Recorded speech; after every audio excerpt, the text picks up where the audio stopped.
Bismillahirrahmanirrahim. Alhamdulillahirrabbilalamin. Wassalatu wassalamu ala asrofil anbiya'i wal mursalin wa ala alihi washabbihi ajmain, amma ba'd. Pertama-tama, marilah kita panjatkan puji dan syukur atas kehadirat Allah karena telah memberikan kita nikmat kasih sayang dan kesehatan agar dapat mendengarkan ceramah singkat ini. Salawat serta salam marilah kita kirimkan kepada baginda besar kita, yaitu Nabiullah Muhammad Sallallahu Alaihi Wasallam. Izinkan saya memberi ceramah singkat tentang bagaimana Islam menghadapi tantangan modernisasi.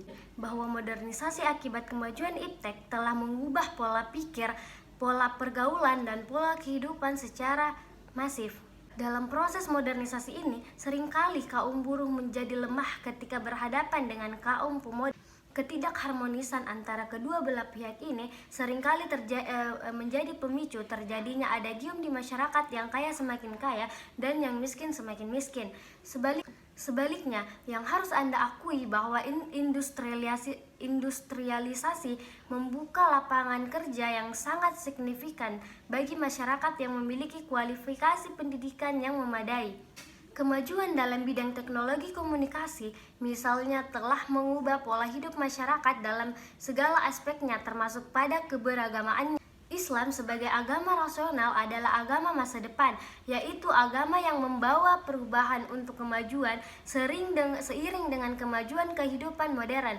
Sebaliknya, Islam yang dipahami secara tekstual dan dogmatis akan sulit eksis dan sulit beradaptasi dengan lingkungan kemajuan yang semakin cepat perubahannya. Modernisasi selalu terkait dengan liberalisme dan hak asasi manusia. Dua hal ini adalah anak kandung modernisasi yang tidak bisa ditolak kelahirannya. Makanya, ketika seseorang membicarakan tentang modernisasi, maka pastilah akan membicarakan tentang liberalisasi, dan di sisi lain juga membicarakan tentang hak asasi manusia yang secara konseptual dikaitkan dengan Barat yang membangunkan akal dari tidurnya dan menyaringkan suaranya untuk menentang prasangka-prasangka yang bodoh, sembari menegaskan bahwa manusia tidak diciptakan untuk dibelenggu, tetapi secara fitri dia harus membimbing dirinya sendiri dengan menggunakan ilmu dan pengetahuan, yaitu ilmu tentang alam semesta dan pengetahuan tentang hal-hal yang sudah pernah berlalu. Islam menjauhkan kita dari ketertarikan secara eksklusif kepada segala sesuatu.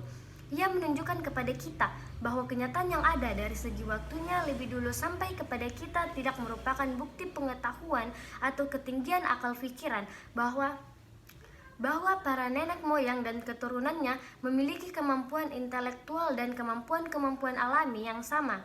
Namun demikian, ia wajib berkhidmat di hadapan Allah sendiri dan berhenti pada batas-batas yang ditetapkan agama. Tetapi dalam batas-batas ini tidak ada penghalang bagi kegiatannya dan juga tidak ada pembatas terhadap berbagai macam spekulasi yang dapat dikemukakan atas tanggung jawabnya. Nabi Muhammad sendiri tidak menuntut pengikutnya untuk menjadi masyarakat yang harus merealisasikan semua ide Islam secara tepat, persis dengan apa yang beliau lakukan. Jadi wajar jika terdapat perbedaan bentuk antara Islam sekarang dengan Islam di masa lampau. Hal semacam ini mendapatkan pengakuan dari Khalaq yang menyatakan bahwa dalam bidang fikih misalnya, ajaran Islam tumbuh dan berkembang dalam bentuk yang berbeda dalam komunitas yang beragam. Itu artinya meskipun Islam tumbuh dalam tradisi dan masyarakat bangsa Arab, setiap muslim tidak harus menerjemahkan Islam sesuai dengan yang diterapkan oleh bangsa Arab, akan tetapi memformulasikannya sesuai dengan kondisi sosial mereka. Dari itulah dalam merespon modernisasi umat Islam terbagi menjadi beberapa kelompok. Ada yang merespon secara keterbalikan, yaitu dengan sikap anti-modernisme dan pada akhirnya anti-barat.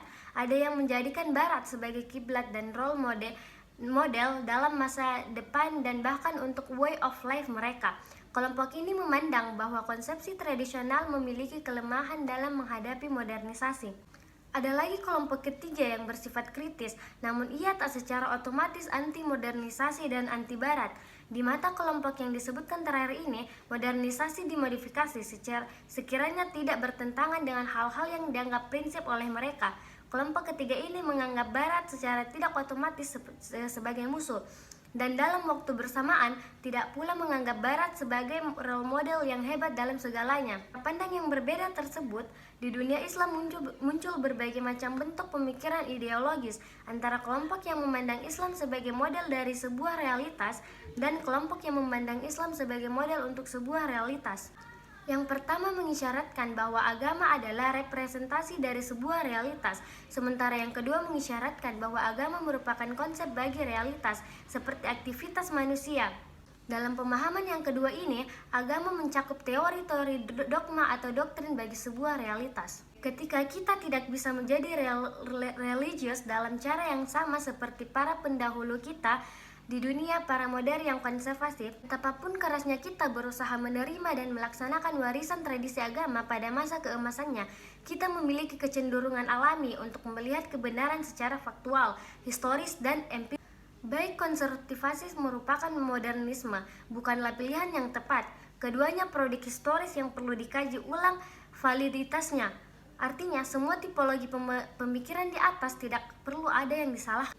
Budaya Islam menjadi terdominasi karena masih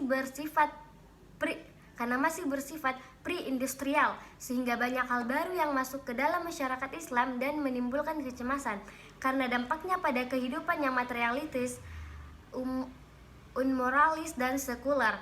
Maka manusia modern sekarang ini mulai merasakan kehampaan spiritual dan ingin kembali kepada agama. Seperti yang ditulis oleh Teraum bahwa kini banyak sekali orang yang hidup dalam keputusasaan.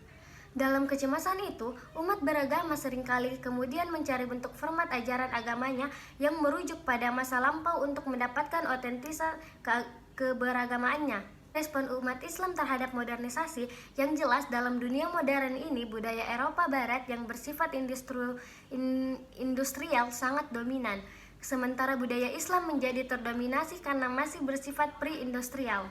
Mungkin hanya itu ceramah yang bisa saya sampaikan, kurang dan lebihnya mohon dimaafkan.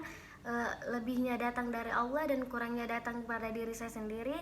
Wabillahi taufiq wal hidayah. Wassalamualaikum warahmatullahi wabarakatuh.